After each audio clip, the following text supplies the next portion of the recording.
Eu não lembro qual foi a última entrevista que eu dei aqui, faz tempo, acho.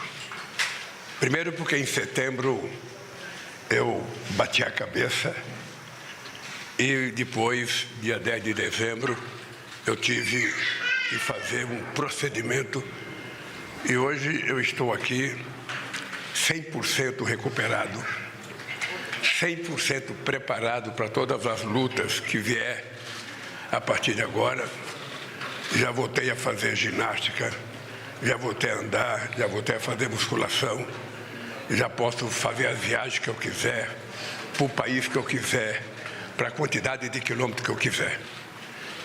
E eu penso que, primeiro eu tenho que desejar feliz ano novo para vocês, porque é a primeira vez que nós estamos nos encontrando em 2025. A segundo, dizer para vocês que esse é o ano mais importante desse meu mandato. E por que é um ano importante?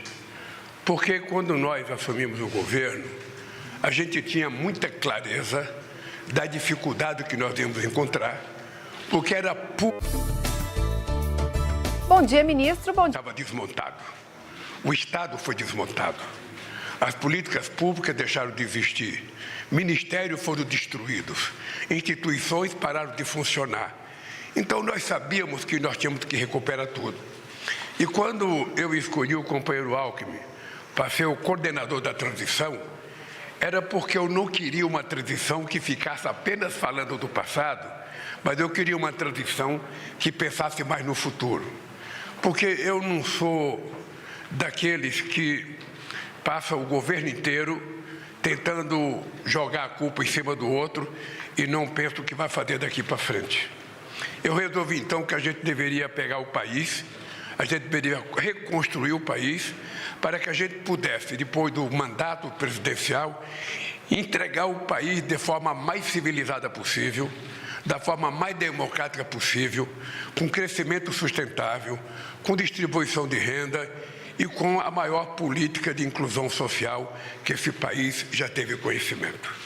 E é por isso que eu digo para todo mundo que este ano é o ano mais importante do governo, porque é o ano em que a gente começa a grande colheita de tudo que foi plantado em 2023 e 2024. Na verdade, foi quase que uma reconstrução das coisas do país para que a gente pudesse fazer o país voltar a funcionar, o país voltar a ser respeitado no mundo, o país voltar a ser um país que tenha importância no cenário político internacional. E é isso que nós agora queremos trabalhar com o povo brasileiro. Eu tinha até pensado que no segundo mandato eu ia fazer uma manhãneira, como fez o López Obrador no México, todo dia, 6 horas da manhã, das 6 às 8, conversar com a imprensa. Mas eu achei que aqui no Brasil a cultura nossa não permite, porque nem vocês terão pergunta todo dia, nem eu terei resposta todo santo dia. Então é melhor a gente funcionar de forma brasileirada, não, sabe, como o México faz, porque para o López Obrador foi importante. A Cláudia está fazendo isso lá agora. E eu quero estabelecer com vocês que nós vamos ter mais conversa. Eu quero me colocar mais à disposição de vocês para que a gente possa começar a derrotar definitivamente a mentira nesse país. Não é possível o que está acontecendo no mundo com a democracia. A democracia, na verdade, será a grande derrotada se a gente permitir o crescimento da extrema-direita no mundo inteiro, como está acontecendo, se a gente permitir a vitória da fake news, como está acontecendo, e se a gente permitir a mentira, sabe, vitoriosa, sabe, ganhando da verdade. Então, este ano é um ano que eu vou me dedicar muito, mas muito.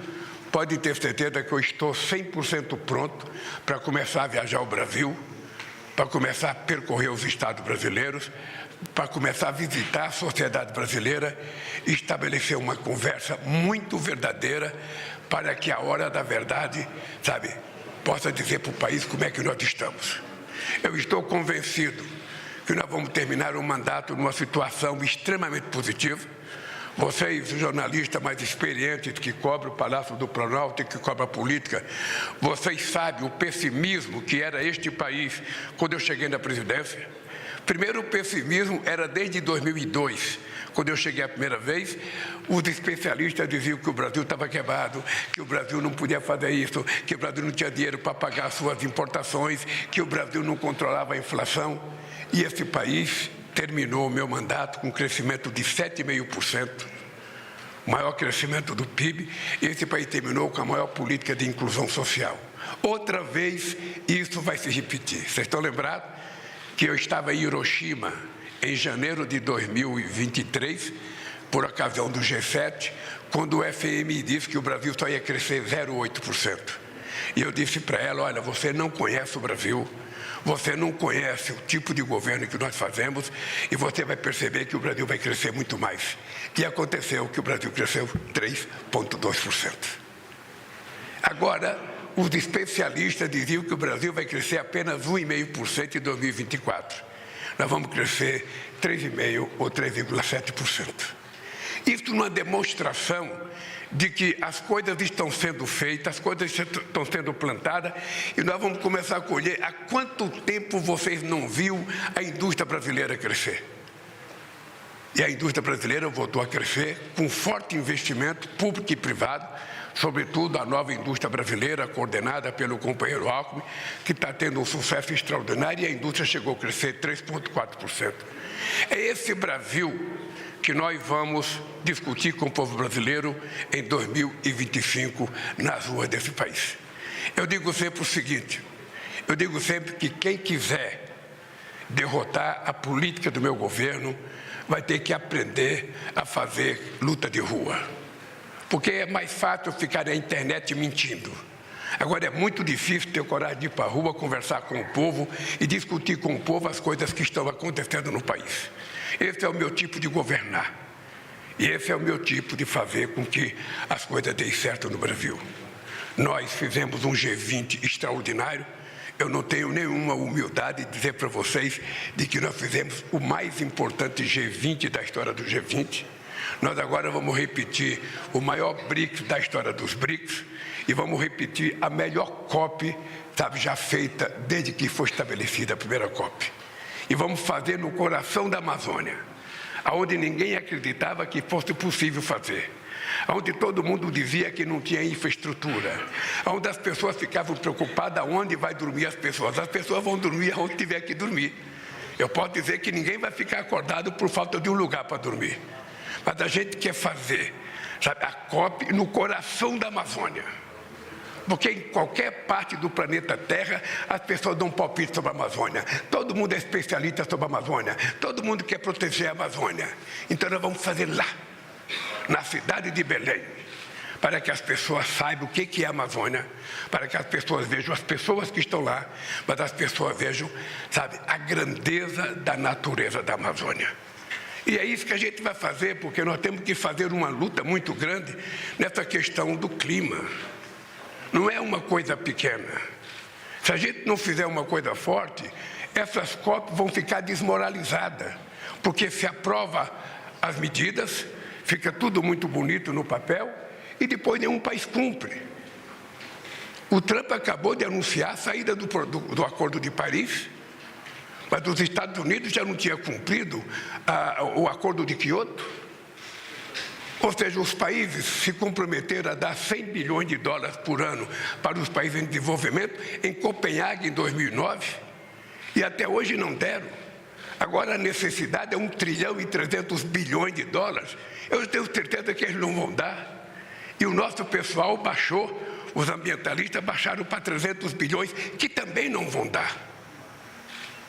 Então é preciso que a gente faça uma discussão séria se nós queremos discutir a questão do clima com seriedade, se nós queremos fazer com que haja uma transição energética de verdade, se nós queremos mudar o nosso planeta para a gente poder sobreviver nele e chegarmos a ter no máximo 1,5 grau de caloria, ou nós vamos brincar, de falar na questão do clima. Então essa COP30 ela vai ser um balizamento do que nós vamos querer daqui para frente. Lá vai estar os indígenas para discutir, lá vão estar os quilombolas para desistir, lá vão estar os chefes de Estado para discutir, lá vão estar os especialistas para discutir, e nós queremos uma coisa muito verdadeira para a gente saber se a gente está falando sério ou não está falando sério sobre a questão do clima. Quando as pessoas falam em dinheiro, porque os países ricos só falam o seguinte: nós vamos ajudar dando dinheiro, vamos ajudar dando dinheiro. Ele tem que saber que quando a gente fala que vai chegar o desmatamento zero em 2030, as pessoas têm que saber que embaixo da copa de cada árvore tem um indígena, tem um ribeirinho, tem um pequeno trabalhador rural. E essa gente precisa viver, essa gente tem que ter acesso às coisas que todo mundo tem. Essa gente quer ter bens materiais que a civilidade conquistou. Então, é essa discussão séria que a gente quer fazer na COP30. E depois, a gente vai fazer com que o Brasil construa tudo aquilo que nós prometemos que o Brasil vai construir. Vocês vão ter surpresa, muitos de vocês vão sair daqui do Palácio e vão me acompanhar na viagem, porque nós vamos querer que a imprensa acompanhe. Nós não queremos mais que a imprensa fique sentada numa sala querendo saber de notícia. Eu, sinceramente, eu quero saber o seguinte: eu não quero mais ver notícia. Eu conversei com uma pessoa próxima do presidente que disse tal coisa. Não, vai conversar com o presidente. Precisa conversar com alguém próximo. Conversa logo diretamente com o presidente, faz a pergunta que tiver a fazer para o presidente, porque assim fica melhor, fica mais verdadeiro. Vocês ganharão muito mais estabilidade, eu ganharei muito mais credibilidade e o Brasil ficará muito melhor. É esse Brasil que eu quero construir com a participação de vocês. E agora eu vou me colocar à disposição de vocês, porque senão eu fico falando muito.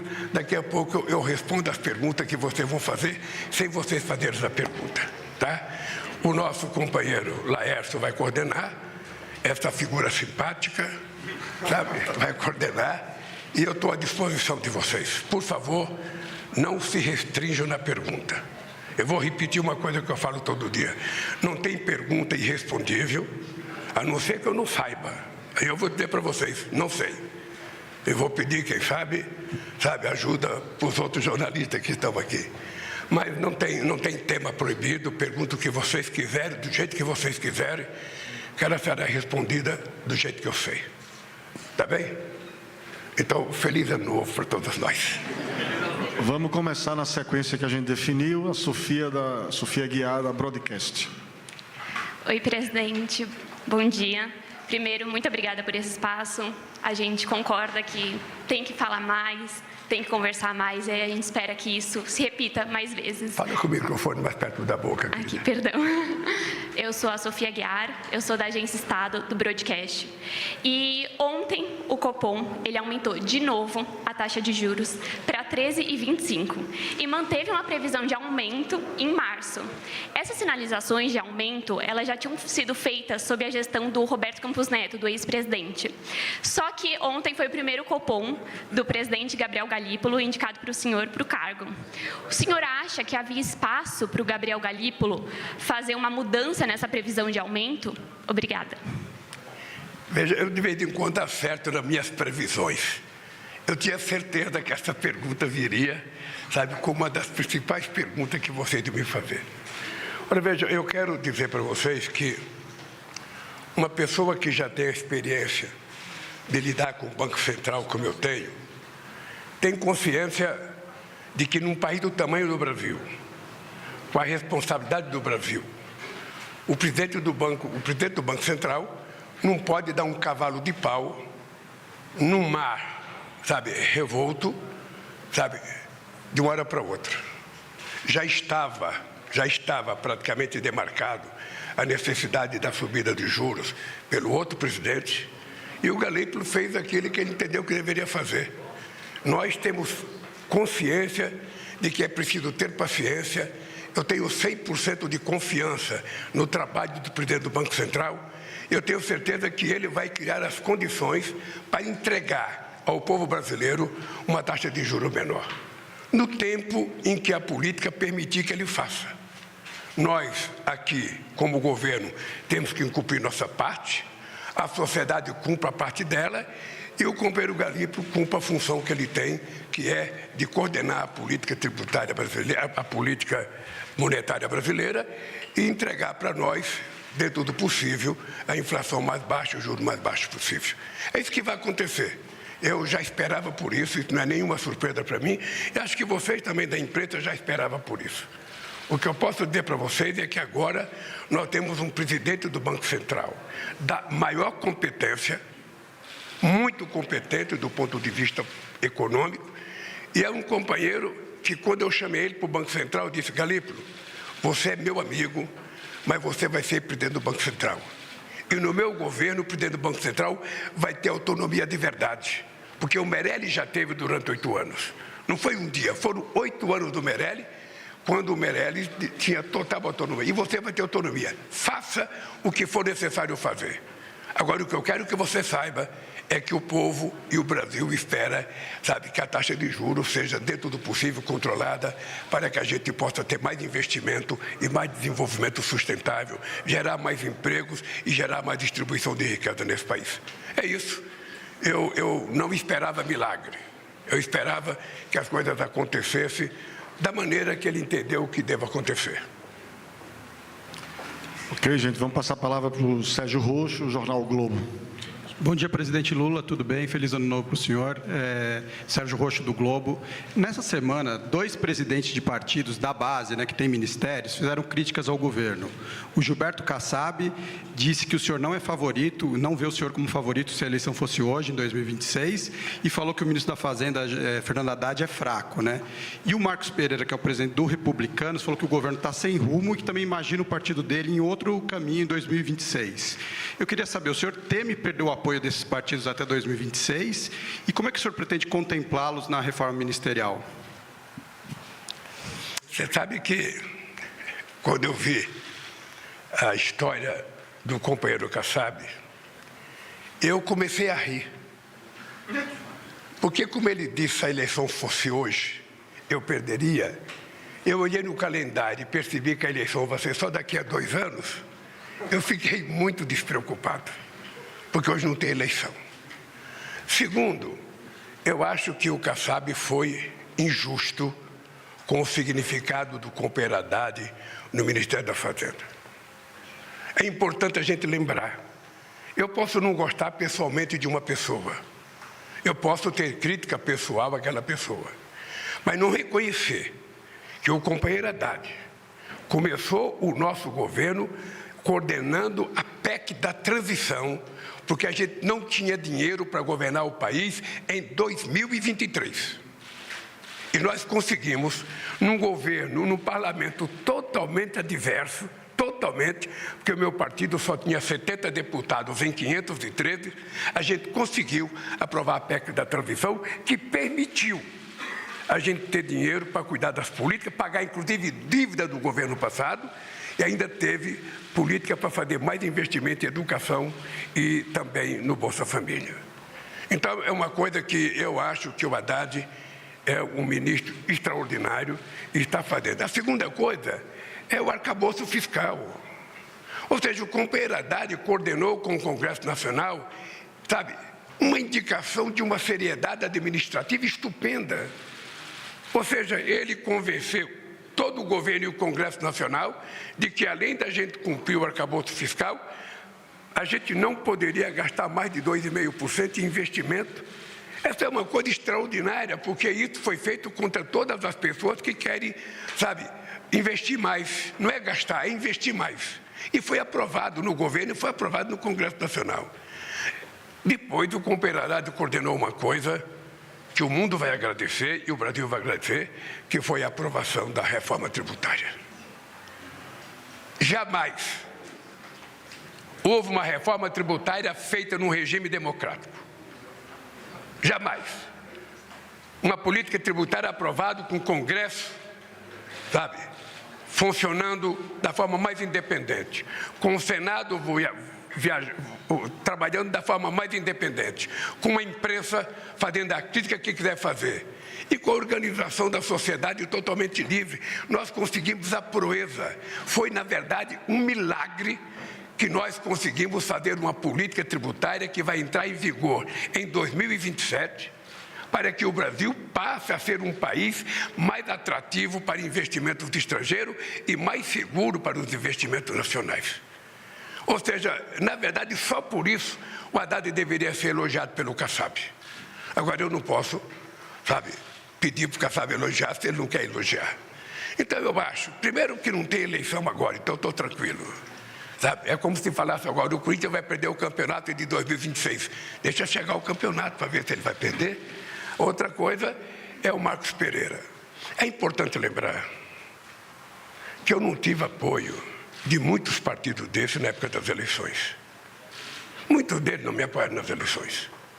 Daí porque a indignação de muita gente de achar que eu não teria condições de governar, porque tinha muito partido que não tinha votado em mim e que eram maioria no Congresso Nacional, contra os 70 do PT, os 10 do PCdoB, os 10 do PSB. Nós éramos muito poucos. E o que aconteceu? Foi o momento em que nós aprovamos mais projetos de lei e medida provisória na história desse país. Numa demonstração de muita capacidade de conversa, de muita capacidade de articulação, de muita competência de ceder naquilo que você pode ceder, porque quando a gente manda um projeto para o Congresso Nacional, esse projeto não é obrigatoriamente votado do jeito que a gente quer. Nós compreendemos que o Congresso tem um direito de mudar, de fazer emenda. Se for colocado jabuti, eu veto. E mesmo assim o Congresso tem o direito de derrubar o meu veto. E mesmo assim eu tenho o direito de recorrer à Suprema Corte para manter o meu veto. É assim que funciona a democracia. É assim que funciona a democracia. Então, se os republicanos vão me apoiar ou não em 2026, deixa chegar 2026. Deixa chegar, gente. Não vamos tentar antecipar 2 anos. O meu problema agora é fazer com que 2025 seja o ano da melhor colheita política desse país para o meu governo, da melhor política de obras públicas para o meu governo, da melhor colheita possível de inclusão social do meu governo, em todas as áreas, em todas as áreas. E vocês, eu tenho certeza, irão participar desse resultado da forma mais extraordinária possível, porque o que nós fizemos e vamos fazer na saúde, o que nós estamos fazendo na educação, o que nós estamos fazendo no transporte. Ontem eu participei de um ato de transporte. Vocês sabem que em 2 anos, em apenas 2 anos, nós já fizemos o dobro do que foi feito em 4 anos no governo passado. Vocês sabem que nós vamos fazer 41 licitações com empresas privadas para consertar as estradas brasileiras, contra 6 que foi feita em 4 anos no outro governo. Então, essas coisas é que vai mostrar a diferença entre o Brasil de agora e o Brasil do futuro e o Brasil do passado. O Brasil da democracia e o Brasil da antidemocracia. O Brasil da democracia e o Brasil do golpista. O Brasil da verdade contra o Brasil da mentira. É esse país que a gente vai mostrar. E eu quero que vocês acompanhem da forma mais democrática possível, para vocês poderem escrever aquilo que vocês querem, sem que o presidente fique ofendendo vocês, sem que o presidente fique desacatando vocês. Porque tem gente que acha que jornalista bom é aquele que escreve um artigo favorável ao governo. Eu penso diferente. Eu acho que jornalista bom é aquele que escreve a verdade, contra ou a favor, mas que seja a verdade. Então, há uma diferença muito grande de comportamento do Estado brasileiro hoje e do governo com relação ao tratamento da sociedade. E vocês têm que saber de uma coisa. Para mim, a democracia é a coisa de maior relevância nesse instante na humanidade, não é no Brasil. A democracia é a coisa mais importante. Ou a gente mantém a democracia funcionando, ou a gente vai ter estados autoritários mais do que Hitler e mais do que o fascismo. E é por isso que a democracia é um valor incomensurável na minha vida daqui para fora. Eu tenho dito para os trabalhadores, eu tenho dito, ao invés de vocês ficarem fazendo pauta de reivindicação, façam quantas vocês quiserem, mas coloquem a democracia, porque só com democracia é que vocês conquistam as coisas. Só com democracia, com o direito de greve, com o direito de xingar governo, com o direito de fazer passeata, com o direito de fazer tudo. Se a gente perder isso, a gente perde a coisa mais extraordinária, que é a democracia. Eu gosto tanto da democracia, porque jamais, no regime autoritário, o metalúrgico seria presidente da República. Jamais. Jamais um índio seria presidente da Bolívia. E a democracia, ela é extremamente importante, porque ela permite o contrário. Ela permite uma aliança como eu e o Zé Alencar. Ela permite uma aliança como eu e o Alckmin. Quem é que imaginava que eu ia fazer uma aliança com o Alckmin? E eu fiz, e sou agradecido pelo extraordinário serviço que ele está prestando ao Brasil e ao meu governo. Vou passar a palavra agora ao Renan Truffi, do Valor Econômico. Presidente, bom dia. Sou o Renan Truffi, do Valor Econômico. Eu queria perguntar para o senhor o seguinte: nessa semana foi noticiado que o senhor autorizou o aumento do diesel. E esse é um produto que interfere principalmente no frete em relação aos caminhoneiros. O governo do senhor está monitorando a possibilidade de os caminhoneiros fazerem outro protesto, pararem as estradas e algo do tipo, ou não? Como é que o senhor vê isso? Repete a pergunta para ele, por favor. Vamos lá. Nessa semana, o senhor foi noticiado que o senhor autorizou o aumento do diesel para a Petrobras. E isso é uma questão que interfere nos caminhoneiros. Deixa eu te falar uma coisa. Eu não autorizei aumento do diesel. Porque desde o meu primeiro mandato, que eu aprendi que quem autoriza o aumento do petróleo, derivado de petróleo, é a Petrobras e não é o presidente da República. Essa é a primeira verdade que eu quero dizer. Eu já aprendi há muito tempo isso. E aprendi uma outra coisa.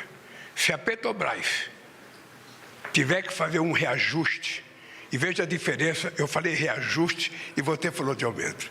É porque se ela tiver que fazer um reajuste, ainda assim, não levando em conta o aumento da inflação de 2023 a 2024, sem contabilizar a inflação, se colocar essa inflação no preço, se ela fizer reajuste, ainda assim será menor do que dezembro de 2022. Só para você ter, quem está aumentando é o CONFAS, que está reajustando, o COFINS em 6,75, uma coisa mais ou menos assim. Este aumento, o que nós estamos fazendo, se ela decidiu fazer e se ela for fazer, é um reajuste que ainda assim vai garantir que o preço do diesel fique abaixo daquilo que era em dezembro de 2022. É isso que eu sei, pela imprensa inclusive. Li muito hoje o que vocês descreveram ontem, mas ainda não fui avisado se ela vai aumentar ou não, e ela não precisa me avisar. Se ela tiver uma decisão de que para a Petrobras é importante fazer o reajuste, ela que faça. E comunica a imprensa. Tá? Sobre os caminhoneiros? Veja, se tiver uma movimentação de caminhoneiros, eu vou fazer o que eu sempre fiz a vida inteira. Nós vamos conversar com os caminhoneiros. Nós vamos colocar tanto o ministro do Transporte, como o ministro da Administração, a Esther, para conversar. Nós não temos nenhuma preocupação. Nós vamos conversar com todo e qualquer setor que tiver qualquer problema com o governo. Então, é isso. Nada que seja alarmante se a gente tiver disposição de conversar. E nós temos disposição de conversar, e os caminhoneiros só têm que saber da verdade. Eles têm que saber o preço do diesel em dezembro de 2022 e o preço do diesel agora. Eles sabem que está mais barato. Está mais barato o diesel, está mais barato a gasolina, está mais polido o gás de cozinha. E vão continuar mais barato. É isso. Vamos passar agora a palavra para o Marcos Amoroso, da Rede TV. Olá, presidente, bom dia. Marcos Amoroso, da Rede TV. Nessa semana, o senhor teve uma reunião com o presidente da Vale, o Gustavo Pimenta. Eu gostaria de saber como é que foi esse encontro, porque o senhor, no ano passado, chegou a tecer várias críticas com a mineradora. Eu queria saber se foi feito algum acordo, se há uma melhoria dessa relação. Como foi esse encontro, de maneira geral? Se sela um novo momento do governo com a mineradora? Deixa eu falar uma coisa para você. Tanto eu tenho problema de ouvido, como nós temos um problema do som aqui. Se você falar perto do microfone, a gente entende de forma... Assim tá melhor? Eu estou aqui. A culpa é do Stucker, viu? Som. Presidente, o senhor me escuta melhor agora? Vamos lá, repetir desde o começo. Marcos Amoroso, da Rede TV, repórter. O senhor, essa semana, teve uma reunião com o presidente da Vale, Gustavo Pimenta. Eu gostaria de saber como é que foi esse encontro. No ano passado, o senhor chegou a tecer algumas críticas com a mineradora, principalmente relacionado aos acordos. Eu queria saber, saiu algum acordo dessa reunião? Houve uma melhoria dessa relação? Como é que vai ser a relação do governo com a Vale a partir de agora, ou se nada muda? Olha, primeiro, eu tenho noção da importância da Vale para o Brasil. Muita noção. E tenho noção de que a Vale foi governada um determinado período de forma muito, mas muito irresponsável. A Vale não conversava com o governo e não discutia com o governo os projetos que ela pode participar nesse momento de transição energética, nesse momento da gente explorar, sabe, os minerais críticos, que é muito importante. E a Vale agora se dispõe a ter um novo comportamento. Nós tivemos uma reunião, eu fiquei muito contente com a impressão que me passou o presidente da Vale, e nós queremos discutir várias coisas que nós temos que discutir para fazer com que a Vale volte a produzir mais minério e ela voltar a ser a primeira ou a segunda no mercado internacional. Ela caiu muito no mercado internacional, ela perdeu muito, e eu acho que nós precisamos fazer com que a Vale recupere, porque ela é importante para o Brasil. O Brasil é importante para a Vale, mas a Vale também é importante para o Brasil. Então, acho que foi uma conversa extraordinária. Havia aquela tensão maluca, porque a gente não tinha feito o Acordo de Mariana. Há 9 anos que estava parado o Acordo de Mariana. Havia gente que achava que era impossível, e nós conseguimos fazer o Acordo de Mariana funcionar. Sabe? Foi aprovado aqui no Palácio, e agora nós temos que ter cuidado, porque o dinheiro começou a surgir, e nós temos que estabelecer como é que o BNDES vai fazer com que esse governo chegue na ponta. Porque todo o acordo foi feito para que o dinheiro chegue na ponta e para que o dinheiro possa preservar e recuperar o nosso querido Vale do Rio Doce. Tá? Foi boa a reunião, e nós vamos fazer uma reunião que eu vou convocar para a gente discutir como é que a gente vai vencer os obstáculos de mineração que a Vale está enfrentando. Passar a palavra agora para o Plínio Aguiar, do R7. Bom dia, presidente. Plínio Aguiar, do R7, o site da Record. O senhor cobrou dos ministros medidas para conter aí a alta do preço dos alimentos. Uma das propostas em estudo é a redução da alíquota de importação. Ela é suficiente? Eu gostaria de saber também o que mais o governo está pensando para conter aí, frear esse aumento aí do preço dos produtos. Olha, eu tenho em mente que o aumento dos preços de comida que vão na cesta básica é sempre muito ruim, porque eles afligem exatamente as pessoas mais pobres, os trabalhadores mais humildes que a gente quer proteger. Então, não tem sentido você fazer um sacrifício enorme de fazer políticas públicas para fazer com que o dinheiro chegue na ponta e depois esse dinheiro, sabe, será comido pela inflação. Também nós não queremos aqui dizer, eu faço questão de dizer para vocês, eu não tomarei nenhuma medida daquelas que são bravata, sabe?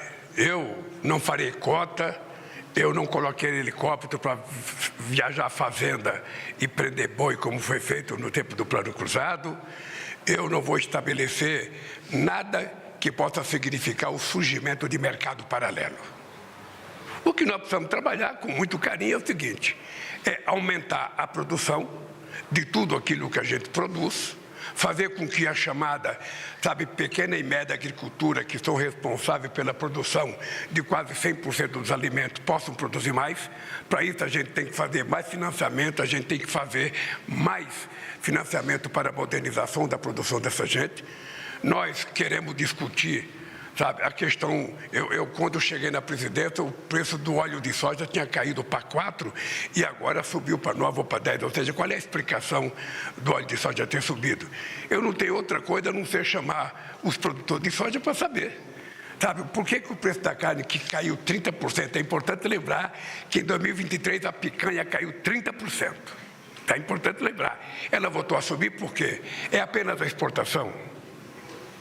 É a questão da matriz? Porque todo ano que você mata muita vaca, porque você cresce as exportações, no ano seguinte, um ano e meio depois, você não tem bezerro para matar. Então, aumenta o preço da carne. Então, eu quero saber, se eu souber, a gente pode tomar alguma medida junto, sabe, com os empresários para a gente fazer com que o mercado volte à normalidade. Não falta alimento no Brasil. Acontece que também nós temos que ter em conta que o Brasil virou celeiro do mundo. Aquilo que a gente falava há 20 anos atrás, que parecia um sonho, demagogia, virou verdade. O Brasil virou o celeiro do mundo. Prova é que nós abrimos 300 mercados novos em 2 anos de governo. Vocês algum dia já imaginaram um país abrir 300 mercados novos? E ainda o acordo com a União Europeia, que não é uma coisa para amanhã, é uma coisa que ainda tem que ser muito debatido, é o maior acordo comercial, é o maior bloco comercial do mundo, porque são da Europa, sabe, praticamente 722 milhões de pessoas junto com o Brasil. É uma quantidade enorme de consumidores. E, ao mesmo tempo, um PIB extraordinariamente elevado. Então, nós estamos conscientes de que esse é o papel do Brasil. Agora, nós vamos querer continuar exportando e vamos querer continuar trabalhando para que o alimento possa ser produzido. Eu, por exemplo, quero saber se a soja, sabe, para o biodiesel está criando problema. Eu quero saber se o milho para o etanol está criando problema. Eu só posso saber disso se eu chamar os empresários da área para conversar, para ouvir deles, ao invés de ficar falando coisas sem conhecimento. Eu, na minha idade, não posso fazer bravata. Eu preciso ter mais calma, contar até 10 e depois dizer o que eu vou fazer, sabe? De preferência junto com aqueles que são responsáveis pela produção. Ontem, por exemplo, nós fizemos uma reunião extraordinária com os bancos para discutir a questão do crédito consignado para o setor privado. Parecia uma coisa impossível, parecia uma coisa assim. Há 6 meses estamos discutindo. Ontem, nós chegamos a um acordo. Chegamos a um acordo que é possível a gente fazer sem prejudicar nada, atendendo as coisas que são necessárias a ser atendidas, e vai ser o maior programa de crédito da história desse país. Então se prepare, porque vem uma bomba boa de crédito nesse país, porque eu acho, e eu já disse para vocês muitas vezes, que pouco dinheiro na mão de muitos significa distribuição de renda, e que muito dinheiro na mão de poucos significa miséria. Então, nós vamos fazer com que o dinheiro chegue na ponta, porque quando o dinheiro chegar na ponta, o cara que receber um pequeno crédito, ele não vai depositar em dólar, ele não vai explorar no mercado, ele vai comprar, sabe, material de construção, ele vai comprar comida, ele vai comprar roupa, e esse dinheiro volta rapidamente para o mercado. Então, essa é uma novidade que a gente vai anunciar nos próximos dias. Falta alguns ajustes de linguagem, sabe, jurídica, na lei que nós queremos mandar. Estamos de acordo com os bancos e isso vai ser muito importante. Quem é que imaginava o governo Lula fazer um acordo com os bancos? Pois está feito. Está feito e vai ser uma medida extraordinária. Essa palavra agora para o Lucas Borges, do Portal UOL. Aqui. Bom dia, presidente. Tudo bom? Lucas Teixeira, Portal UOL. Presidente, a presidenta Gleisi, tudo bem? A presidenta Gleisi vai ser ministra do governo? Se sim, em que cargo? Se não, há possibilidade de mudança aqui no Planalto? Quem sabe Pacheco, Lira saindo das presidências, vindo para o governo? Obrigado. Eu, pelo seu sorriso, eu tenho a impressão que você sabe de alguma coisa que eu não sei. Porque é o seguinte, veja,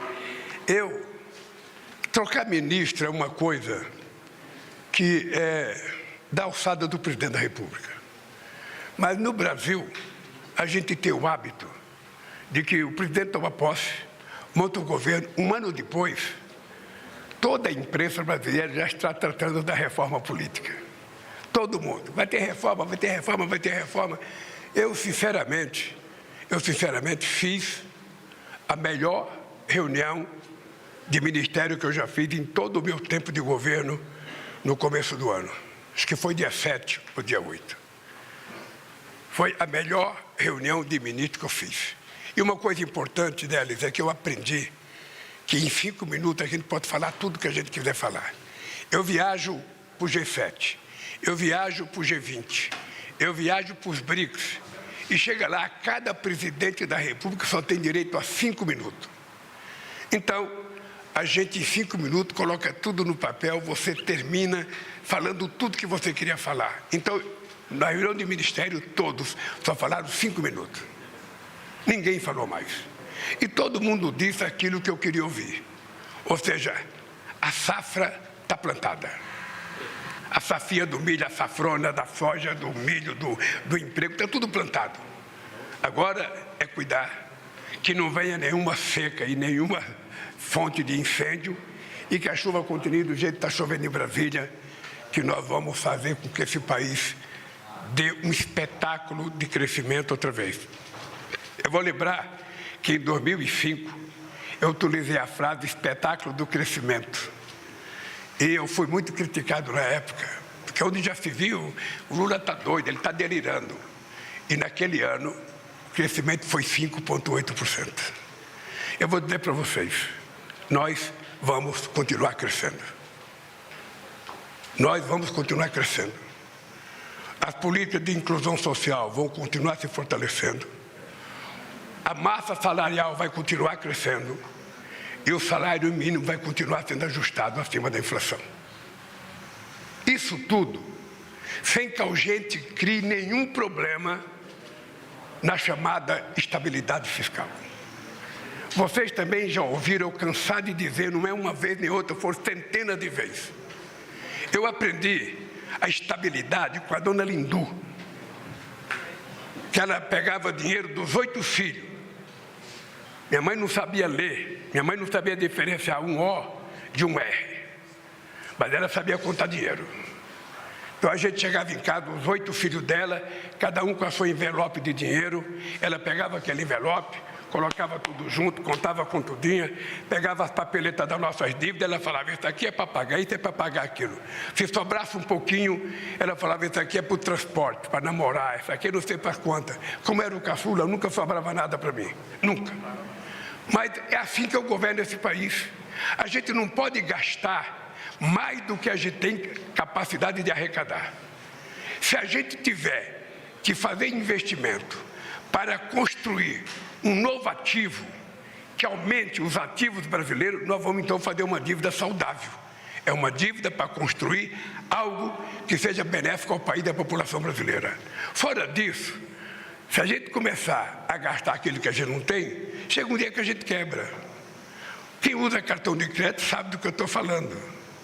Quem usa cartão de crédito vai gastando um pouquinho mais, vai comprando um pouquinho mais. Hoje é mais fácil ligar para a internet e comprar uma coisinha de R$50, outra coisinha de R$70. Chega no final do mês, o cartão de crédito estoura. Eu não vou fazer com que o Brasil estoure. Uma coisa que me deixa triste às vezes, é que às vezes tem pessoas do setor que quer ter uma predominância na formação da opinião pública. Vocês sabem o quanto nós passamos de apuro com as pessoas dizendo, não, porque o déficit fiscal, porque o déficit fiscal, porque o déficit fiscal. O que aconteceu com o déficit fiscal? O que aconteceu? 0,1%. 0,1% é zero. Não é 2,5% como nós recebemos, é zero. E vai ser assim. Vai ser assim porque eu tenho muita responsabilidade na minha casa e tenho muita responsabilidade com esse país. Eu sei, porque eu vivi 27 anos da minha vida dentro de uma fábrica. E sei, porque eu vivi 10 dentro do sindicato. Eu sei como é que o povo sofre a irresponsabilidade de um governo. E quando eu falo que a gente vai controlar a economia desse país, é porque se a gente não acertar, quem sofre é o povo. A hora que o país quebrar, sabe que vão cortar o povo. É o povo que vai ter vítima. É gente que ganha bilhões e bilhões querendo que a gente corte, sabe, tostão do povo trabalhador. E é por isso que eu tenho responsabilidade. Já provei isso em 8 anos de mandato e vou provar outra vez em 4 anos de mandato. É isso. Passar.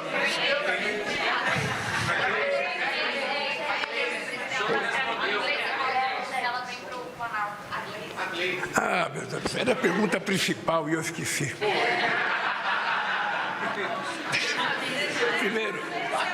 Primeiro, deixa eu dizer para vocês o seguinte. A companheira Gleice, ela já foi ministra, chefe da Casa Civil da Dilma. Eu estava preso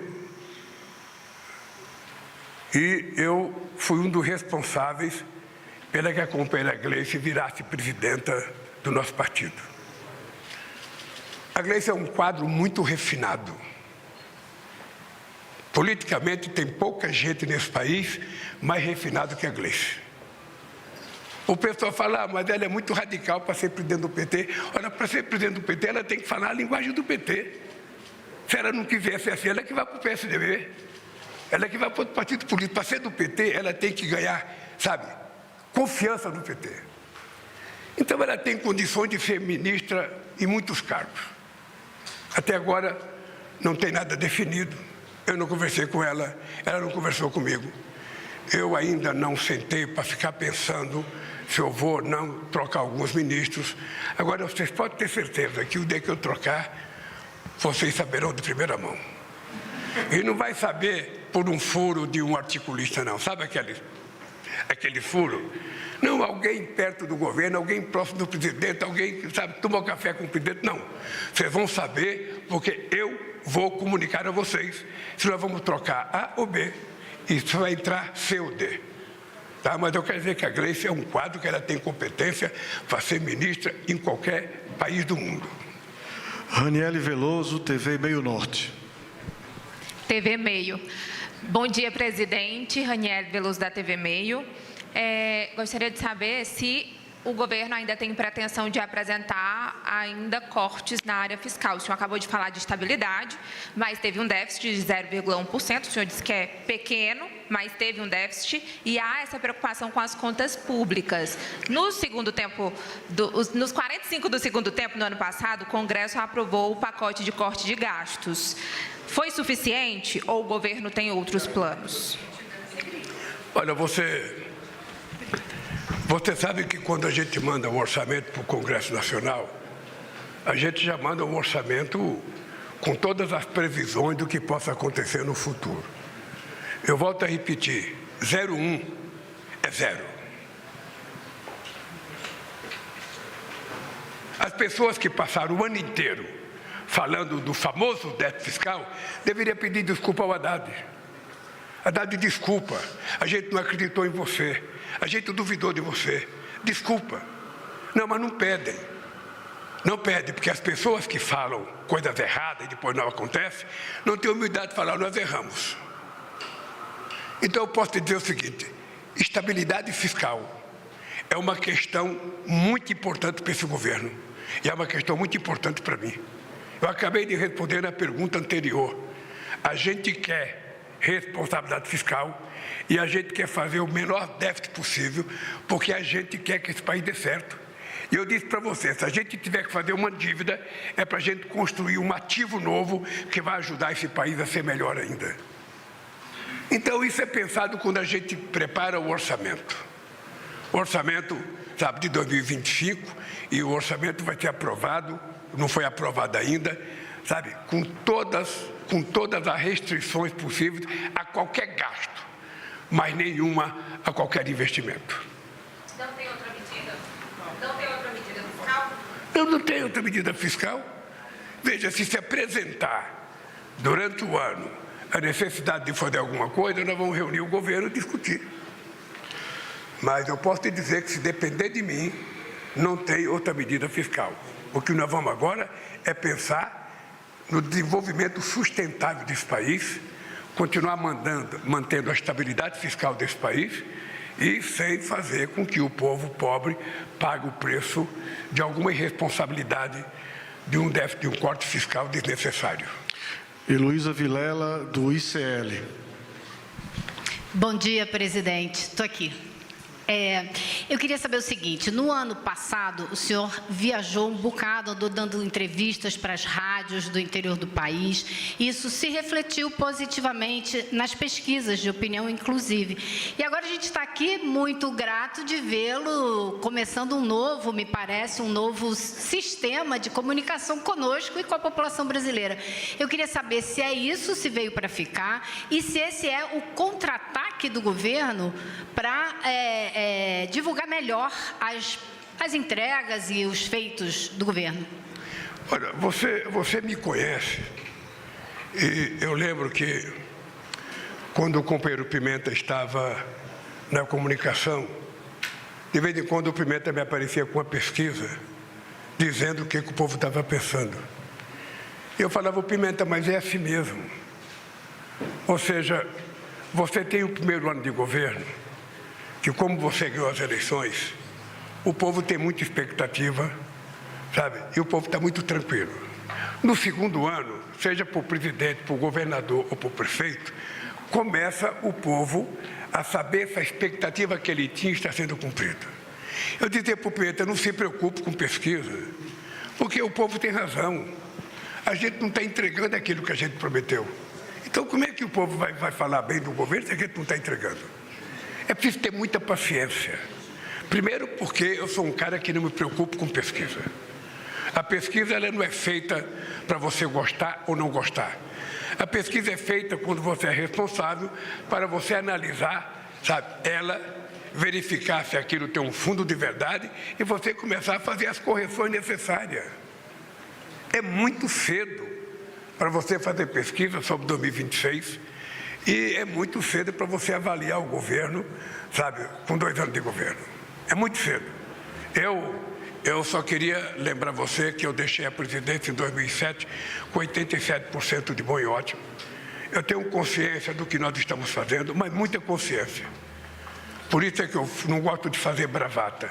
Eu tenho consciência e cada coisa que eu falar para vocês, eu quero que vocês anotem, porque cada coisa que eu falar, nós vamos entregar. Porque não é apenas um programa de governo, é uma profissão de fé. Você acha que eu seria eleito presidente da República outra vez se eu não tivesse no horizonte que eu tenho que fazer mais do que eu fiz em 2003, 2010? Para que eu ia voltar? Se eu não tivesse noção de que eu posso ser melhor e fazer mais. Então eu posso te garantir, na reunião ministerial que eu fiz dia 7, eu cheguei à conclusão de que em 2 anos de governo nós preparamos esse país mais do que nos 8 anos meus. Só o PAC é 1 trilhão e 800 bilhões de reais que vai ser jorrado nesse país para gerar emprego, para gerar ativos produtivos, para gerar estrada, pontes, sabe? Isso vai acontecer. Não tem choro e nem vela, vai acontecer isso porque nós estamos bem organizados, nós temos uma equipe de ministério na infraestrutura da melhor qualidade e as coisas vão acontecer. Por isso que eu não me preocupo com pesquisa. Eu posso dizer para vocês que o dia que eu estiver preocupado com pesquisa, eu vou convocar uma coletiva para dizer para vocês, me preocupei com a pesquisa. Então, o meu papel é trabalhar para entregar o que eu plantei agora. Então, eu quero convidar vocês, sabe, nós até estamos fazendo em maio uma reunião com todos os ministros do continente africano da agricultura, porque a gente quer ver como é que a gente pode ajudar. Vai ser a primeira reunião, sabe, do pacto do combate à fome e à pobreza, que nós aprovamos no G20. Ou seja, nós vamos fazer uma reunião para mostrar o que nós temos de bom no Brasil, levar eles a campo para eles verem o que está acontecendo de bom, e depois vamos fazer uma reunião técnica aqui, coordenada pela Embrapa, pelo Ministério das Relações Exteriores, para a gente poder transferir um pouco de conhecimento para os nossos companheiros africanos, para ver se a gente combate a fome de verdade. A Aliança Global contra a Fome e a Pobreza vai ter o seu primeiro grande evento, sabe, em maio, com todos os ministros da agricultura dos países africanos. Passar a palavra agora para o Matheus Chu, da Rádio Gaúcha. Presidente, bom dia. Aqui. Bom dia. Eu queria falar sobre a sua relação com Donald Trump. Saber se o senhor vai fazer um contato direto com o novo presidente dos Estados Unidos, seja uma ligação ou um encontro presencial, e como o senhor vai agir se ele cumprir a promessa de taxar produtos brasileiros, tendo em vista que o país é o segundo maior parceiro comercial do Brasil. Veja, é muito simples. Se ele taxar os produtos brasileiros, haverá reciprocidade do Brasil em taxar os produtos brasileiros. Taxar os produtos que são exportados para os Estados Unidos é simples, não tem nenhuma dificuldade. Veja, eu já governei o Brasil com um presidente republicano, já governei com um presidente democrata, e a minha relação é sempre a mesma. A minha relação é uma relação de um Estado soberano com outro Estado soberano. O Trump foi eleito para governar os Estados Unidos e eu mandei na carta para ele que eu espero que ele tenha uma boa governança para os Estados Unidos. Eu fui eleito para governar o Brasil. Eu quero respeitar os Estados Unidos e quero que o Trump respeite o Brasil. Tá? É só isso. Se isso acontecer, está de bom tamanho. A nossa exportação com os Estados Unidos não é essa supremacia que as pessoas pensam que é. Ele é superioritário com relação ao Brasil, é mais ou menos 40, 45 bilhões, sabe? E nós, sabe, temos que procurar manter isso e melhorar. Da minha parte, o que eu quero é melhorar a nossa relação com os Estados Unidos, exportar mais se for necessário, importar mais se for necessário, e a gente manter a nossa relação, que é de 200 anos. Eu, sinceramente, é isso que eu penso, é isso que eu espero. Não me preocupo se ele vai brigar pela Groenlândia, se ele vai brigar pelo Golfo do México, se ele vai brigar pelo Canal do Panamá. Ele só tem que respeitar a soberania dos outros países. É isso. Ele foi eleito para governar os Estados Unidos da América do Norte. E os outros presidentes foram eleitos para governar os seus países. É isso, civilidade. Vai haver um contato direto? Então, veja, não há nenhum interesse agora, acho que nem meu e nem dele. Porque essas conversas só acontecem quando você tem interesse, tem alguma coisa para tratar. Eu mandei uma carta, sabe, para o governo americano, dando os parabéns pela vitória. Sabe, é isso. Se a gente não tiver a oportunidade de se encontrar, porque ele não participa dos BRICS, sabe, se eu for convidado para o G7, a gente tem chance de se encontrar. Se eu não for, a gente vai se encontrar na ONU. Se ele não desistir da ONU também, né? Obviamente que eu acho que esse negócio de descumprir o Acordo de Paris, de, sabe, dizer que não vai dar dinheiro para o OMS, é uma regressão à civilização humana. Passar a palavra agora para Luciana Lima, do Platô. Aqui, presidente. Bom dia. Feliz ano novo para o senhor também. Luciana Lima, do Platô. Presidente, os 2 primeiros anos desse governo, o senhor teve uma relação com o Congresso, o governo teve uma relação com o Congresso muito baseado na liberação de emendas para aprovar os projetos de interesse do governo no Congresso. Isso da gestão do Arthur Lira e do Rodrigo Pacheco, né, na Câmara e no Senado. Agora a gente tem um novo Congresso, né, e com a perspectiva de eleição aí do Hugo Mota na Câmara e do Alcolumbre, né, do Alcolumbre. Ainda vai ter votação. Vai ter votação, mas são os favoritos, né, do Alcolumbre no Senado.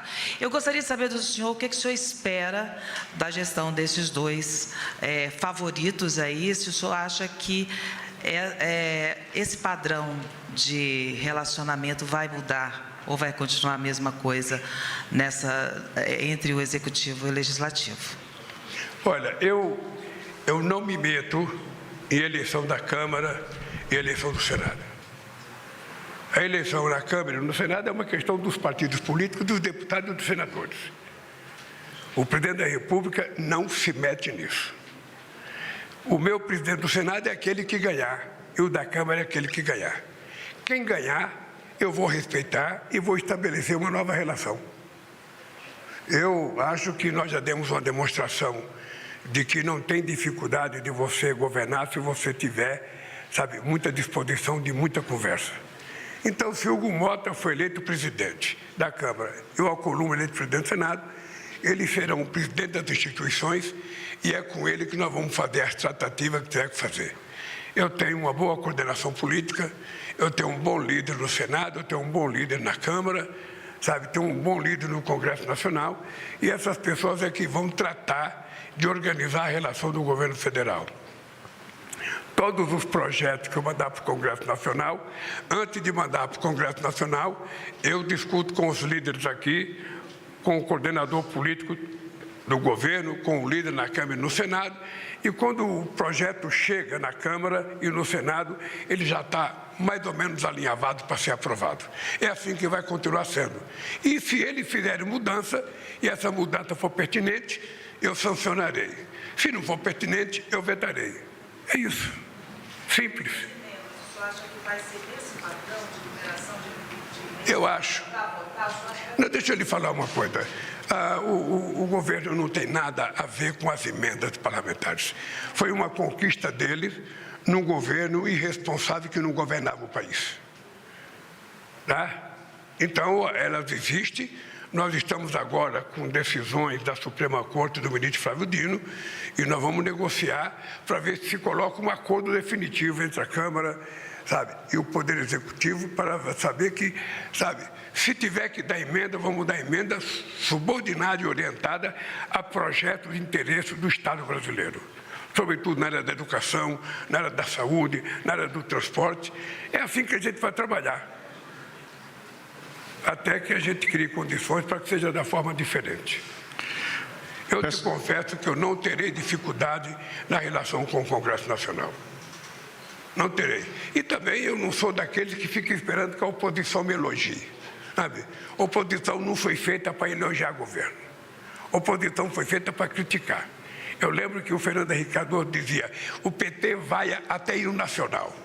Sabe? Então, oposição é para isso. Sabe? Nós fomos eleitos para governar. Eles foram eleitos para não deixar a gente governar. Mas nós vamos governar. Pessoal, nós encerramos as 10 perguntas que tínhamos combinado. Queria pedir ao presidente se ele quiser fazer uma fala de consideração final. Eu sei que está todo mundo ansioso por 1000 perguntas aqui, todo mundo dizendo. Olha, vamos ter outras oportunidades também. Eu pensei que era só eu que tinha vindo para cá mais civilizado, mas eu vi que todo mundo aqui está muito bem preparado para essas coisas. Eu só queria terminar dizendo para você o seguinte, eu vou tentar fazer isso mais vezes. Porque se tem uma coisa que me irrita, é sair notícia, sabe, da boca do presidente quando ele não falou. Sabe, por interpretação. Então, se vocês tiverem que fazer julgamento do presidente, faça depois de ouvir o presidente. A Adele parece que quer fazer uma pergunta. Eu abri mais uma concessão também. Então vamos fazer o seguinte, vamos abrir mais duas, tá bom? Mais duas, e aí eu vou intervir. Microfone aí, ó. Stuka, cadê o microfone, Stuka? Faz a Délis, depois a Helena. As duas decanas. A Helena não. Presidente, o senhor falou 2 vezes sobre a questão do ajuste fiscal, do déficit fiscal. Mas eu queria aprofundar um pouquinho, porque o que a gente está querendo saber é se o senhor entende que cumpriu a necessidade de contenção de gastos para o equilíbrio fiscal a longo prazo, porque o problema no mercado não é hoje, é o daqui para frente. O que a gente quer saber é se o senhor considera que cumpriu a necessidade de baixar o rombo fiscal, de resolver o rombo fiscal. Olha, eu vou só repetir o seguinte, não existiu rombo fiscal. Rombo fiscal existiu no governo passado. No governo passado, houve rombo fiscal de quase 2,6%. No nosso não houve. Aliás, se não fosse o Rio Grande do Sul, nós teríamos feito superávit. Pela primeira vez em muitas décadas. É importante lembrar, eu gosto de falar sempre isso, que eu já fui presidente da República. E eu cheguei a fazer superávit de 4,25. Uma demonstração de seriedade. Agora, o que eu não posso é levar o povo mais humilde a um sacrifício para contemplar os interesses de menos gente. Não vou fazer, e o povo sabe que a estabilidade fiscal é um benefício para ele. Porque se eu não fizer estabilidade fiscal, quando eu for cortar, quem vai cortar o Congresso Nacional é do povo pobre. Então, para mim, sabe, nós temos agora uma meta, uma nova política tributária que vai entrar em vigor em 2027. A gente pode ter muito mais capacidade de investimento, a gente pode ter muito mais capacidade de arrecadação, e eu tenho que esperar cada período para saber como é que vai ser. A única coisa que eu quero é que as pessoas tenham certeza que neste governo não haverá irresponsabilidade fiscal. É isso. O meu histórico é a prova disso. É o meu histórico. Eu sempre falo para vocês, como é que estava a indústria automobilística quando eu voltei para a presidência da República em 2023? Eu sempre falo, porque às vezes as pessoas têm memória curta. Quando eu deixei a presidência desse país, a indústria automobilística em 2010 vendia 3.800.000 carros. Quando eu voltei, 15 anos depois, estava vendendo apenas 1.600.000 carros. Agora já chegou a 2.600.000. Então, é isso que vai acontecer no Brasil. É isso que vai acontecer. Eu não tento discutir aquilo que meia dúzia de pessoas querem. Eu quero discutir aquilo que interessa a maioria das pessoas. É gerar emprego, é gerar renda para essas pessoas. Criar um país de classe média. É esse país que eu quero criar. E vou criar. E vou criar. Sabe? Para os meus adversários ficar com muito mais raiva de mim, com muito mais ódio de mim. Como é que pode esse metalúrgico de São Bernardo do Campo, de diploma primário, como é que pode esse cara fazer o que nós não conseguimos fazer? Aliás, eu acho que vocês poderiam estudar, sabe uma coisa que eu vou pedir para vocês? Esse país teve a proclamação da República em 1889. Vocês poderiam pesquisar em que momento da história esse país teve inclusão social de verdade. Poderiam pesquisar. Vocês vão perceber que teve com Getúlio e teve comigo. Procura outro momento qual foi que teve política de inclusão social. O Getúlio diziam que era ditador, mas foi ele que fez a CLT. Por isso é que a base industrial de São Paulo nunca fez sequer uma viela com o nome do Getúlio. Porque a CLT tirou o povo da escravidão e deu cidadania. E nós com a política de inclusão social. O que eu tenho dito para os empresários? Gente, se você acha que pagar 1.900.000 para o seu trabalhador é muito, porque você acha que é muito pagar, não olhe ele como seu trabalhador. Olhe ele como seu consumidor. Porque ele vai pegar o salário que você pega, ele vai numa loja comprar o que você fabrica. O dinheiro que você pagou para ele vai voltar para você, porra. Não dá para você entender isso? É simples de entender. Então, ao invés de pagar para o trabalhador, paga para o seu consumidor. Se a gente fizer isso, esse país vai dar um salto de qualidade da forma mais extraordinária possível. Nós quase conseguimos uma vez. Uma coisa que me deu tristeza foi voltar à presidência com 33 milhões de pessoas passando fome outra vez. Vamos acabar. Em 2026, quando eu tiver que entregar a presidenta da República, eu vou dizer para vocês, nenhum brasileiro ou brasileira está passando fome nesse instante. É isso que eu vou fazer, muito orgulhosamente. Microfone. Bom dia, presidente. Vai, Tereza. Tereza Cruvinel, Portal Brasil 247. Eu queria saber, em primeiro lugar, o apoio à sua candidatura à reeleição ou a outro candidato apoiado pelo seu governo é uma condição para o partido integrar agora o governo na reforma ministerial. E se não é esse o objetivo, o que o senhor quer com a reforma ministerial? E abusando um pouquinho, atendendo a pedidos, se o senhor vai mandar em breve o projeto da isenção de imposto de renda para quem ganha até R$5.000. Promessa de campanha sua. Olha, eu sempre costumo utilizar o futebol como exemplo de algumas coisas que eu falo. Você muitas vezes está assistindo um jogo de futebol e você vê no segundo tempo, depois de 10 ou 15 minutos, o técnico substitui 3, 4, agora pode até 5 jogadores. E muitas vezes ele tira o melhor jogador que não está jogando bem. Como o fato do melhor jogador, sabe, não está jogando bem, ele tira para ver se coloca alguém que faça aquilo que ele queria que o jogador importante fizesse. É assim que a gente faz na política. Se tiver uma pessoa que foi chamada para administrar uma área e essa pessoa, por qualquer razão, não estiver atendendo a contento, você troca. Então, isso será feito da maior liberdade possível, com o mesmo carinho que eu convoquei, eu posso tirar uma pessoa. E é o seguinte, Tereza, eu sinceramente não quero discutir 2026. Eu só quero dizer para vocês uma coisa. Olhe bem o que eu estou falando aqui. Olhe bem que eu estou mais elegante. Depois de consertar a cabeça, estou mais bonito. E vou dizer para você, estou com muita jovialidade. Se você perguntasse para mim, ô Lula, quantos anos você tem? Eu ia falar para você, eu tenho 79 anos de idade, mas estou com a minha energia de 30 anos. Isso é o gene da Dona Lindu, isso é o DNA dela que me faz assim. Eu duvido que vocês, jornalistas, duvido, vocês estão convidados a fazer uma agenda comigo. Eu duvido que vocês aguentem a agenda que eu faço. Eu teve um tempo nas caravanas que a imprensa se revezava para poder disputar e conseguir a agenda. O Estruquinha, que é o mais jovem meu aqui, se cansa de carregar aquela máquina pesada. Então, eu não tenho nenhum problema. Eu não tive doença. Eu tive um acidente.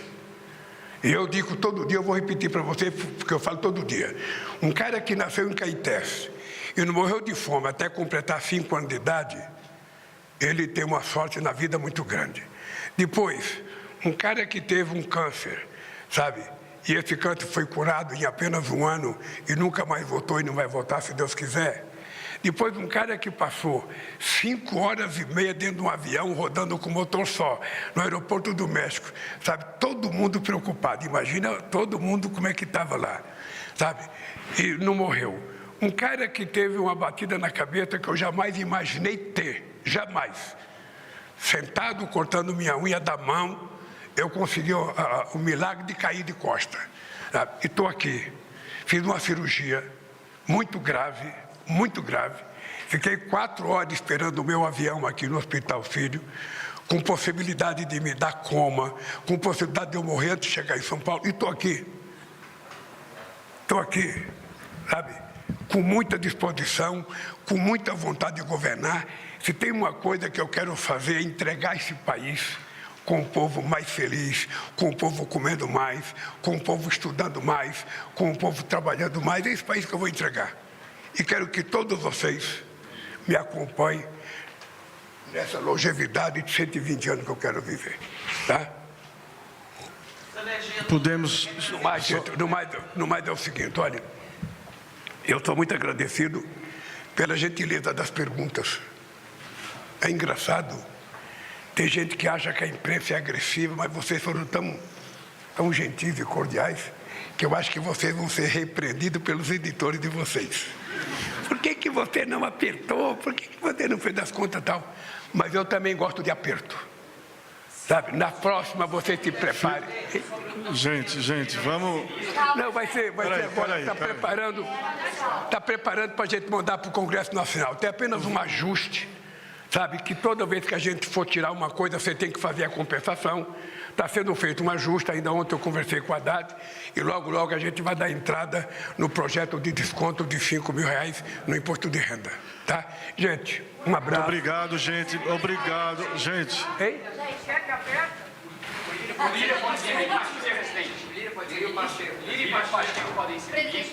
Não, eu não posso dizer quem é que vai ser, gente. Deixa eu lhe falar uma coisa. Eu, se pudesse falar, eu falaria. Mas o que eu quero é que o Pacheco seja governador de Minas Gerais. É isso que eu quero. Tá bom, gente. Gente, senão a gente não termina. Vamos agradecer, obrigado. Vamos fazer outras entrevistas também depois. Queria agradecer a presença de todos. Obrigado. Valeu, até mais. Vamos lá, gente. Obrigada.